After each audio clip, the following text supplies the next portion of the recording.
વિદ્યાર્થી મિત્રો, સ્વાગત છે તમારું ફરી એકવાર તમારી પોતાની YouTube channel SS Gujarat education પર. અને આજે મિત્રો આપણે જોવાના છે ધોરણ 11માં જે તમારું ગાલા અસાઇનમેન્ટ આપેલું છે તેના સોલ્યુશનમાં મિત્રો આપણે આજે આ વિડીયો બનાવેલો છે, જેના અંદર મિત્રો તમને આજે એસપીસી વિભાગ ડી ભાગ 2ના પ્રકરણ નંબર 7નું સોલ્યુશન આ વિડીયોમાં મળશે. આ વિભાગ ડીનો છેલ્લો છે ભાગ, એટલે વિભાગ ડી એસપીસીનો. ઓકે, તો આ વિડીયોમાં તમને એ પ્રશ્નનું સોલ્યુશન મળશે.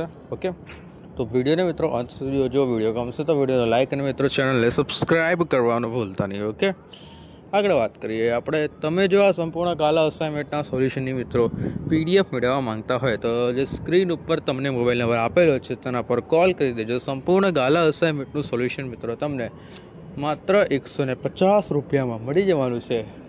તો ફટાફટ મિત્રો કોલ કરીને આખા ગાલા અસાઇનમેન્ટનું સોલ્યુશન મેળવી લેજો. ઓકે, આખા ગાલા અસાઇનમેન્ટનું સોલ્યુશન માત્ર 150 રૂપિયામાં તમને મળી જશે. ઓકે, તો ફટાફટ કોલ કરીને મેળવી જ લેજો ભાઈ. તો જોઈએ આગળ પ્રશ્નો. શેરની લાક્ષણિકતાઓ જણાવો. શેરની શું લાક્ષણિકતાઓ જણાવો. શેરની લાક્ષણિકતાઓ નીચે મુજબ છે. ઓકે, તો શેરની લાક્ષણિકતા નીચે મુજબ. તો એમાં પહેલું છે શેર મૂડીનો હિસ્સો. શેર એ કંપનીની એક શેર મૂડીનો હિસ્સો છે જે નાના એક સરખા હિસ્સામાં વિભાજિત થયેલ હોય છે.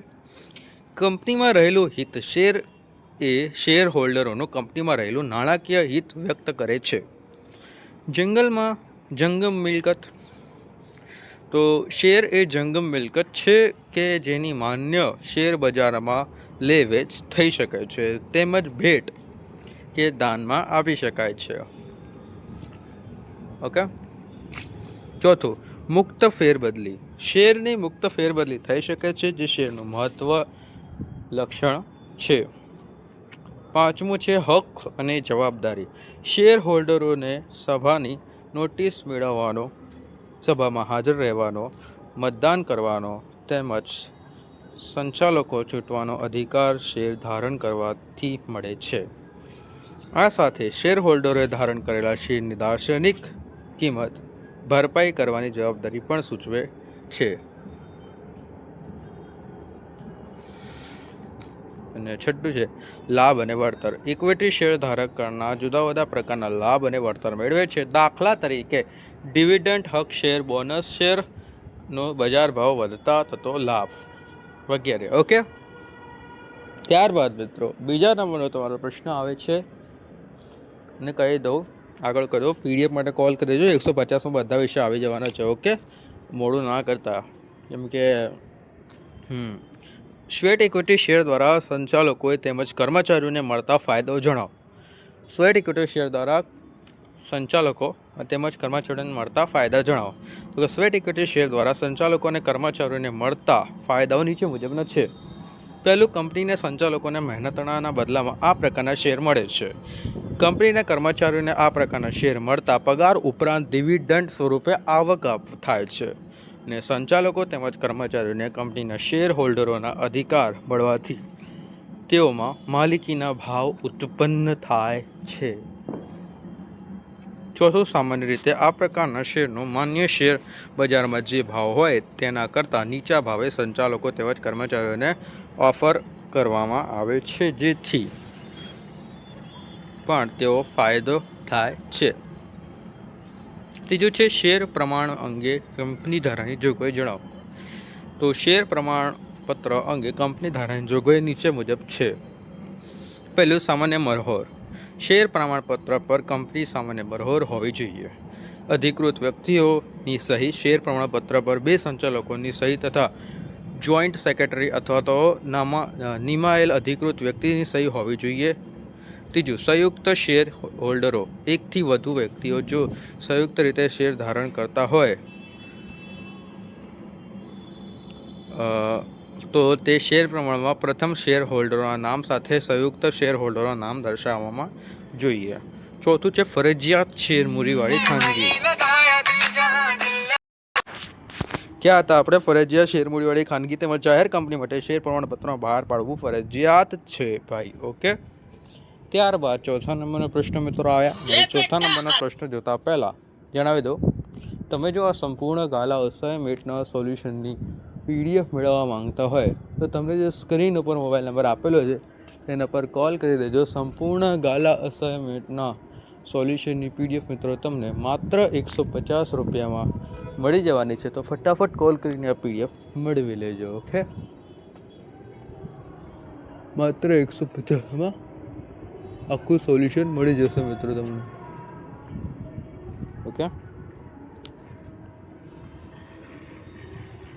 તો આગળ જોઈએ.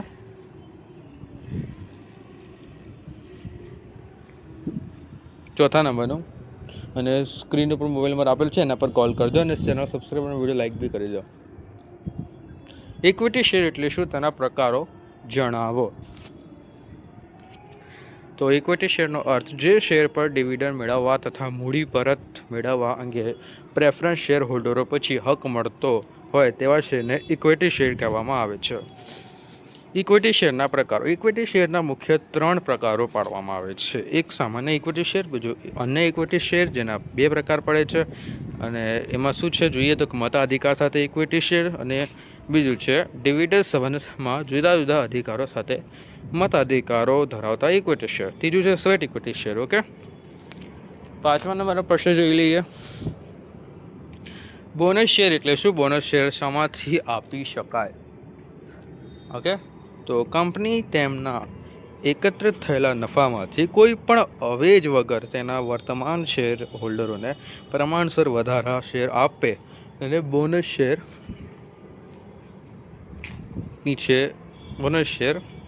કહે છે. બોનસ શેર નીચે જણાવેલ ખાતાની બાકીઓ રકમમાંથી આપી શકાય છે. નફાની ફાળવણીમાં દ્વારા ઊભા કરવામાં આવેલ કોઈ પણ અનામતમાંથી, બીજું નફામાંથી નફા નુકસાન ફાળવણી ખાતામાંથી જમા બાકીમાંથી, પછી શેર પ્રીમિયમના ખાતાની જમા બાકીમાંથી, ચોથું ડિબેન્ચર પરત નિધિ બાકી વધતી રકમ સામાન્ય અનામત ખાતે લઈ જવા જે રકમ આવે તેનાથી, અને 5મું મૂડી નફાની રકમમાંથી. ઓકે, આથી આ વિડીયો કમ્પ્લીટ થાય છે. વિડીયો ગમે તો વિડીયોને લાઇક અને મિત્રો ચેનલને સબસ્ક્રાઈબ કરવાનું ભૂલતા નહીં. એકવાર 5મા નંબરનો પ્રશ્ન છે, એકવાર ફરીથી જોઈ લઈએ. કોઈ ડાઉટ હોય તો, બોનસ શેર એટલે શું? બોનસ શેર શામાંથી આપી શકાય છે? તો કંપની તેના એકત્રિત થયેલ નફામાંથી, કોઈ પણ કંપની તેના નફામાંથી એકત્રિત થયેલ અવેજ વગર તેના વર્તમાન શેર હોલ્ડરોને પ્રમાણસર વધારાના શેર આપે તેને બોનસ શેર કહે છે.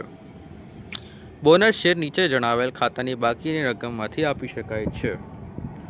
એમાં પહેલું છે નફાની ફાળવણી દ્વારા ઊભું કરવામાં આવેલ કોઈ પણ અનામત, બીજું નફા નુકસાનની ફાળવણી ખાતાની જમા બાકીમાંથી, ત્રીજું શેર પ્રીમિયમ ખાતાની જમા બાકીમાંથી, ચોથું ડિબેન્ચર પરત નિધિ બાકી વધતી સામાન્ય અનામત ખાતે લઈ જવામાં આવે જે રકમ આવે તેનામાંથી, અને 5મું મૂડી નફાની રકમ માટે. મિત્રો આથી આ વિડીયો કમ્પ્લીટ થાય છે. વિડીયો ગમે તો વિડીયો લાઇક, ચેનલ સબસ્ક્રાઈબ કરી દેજો.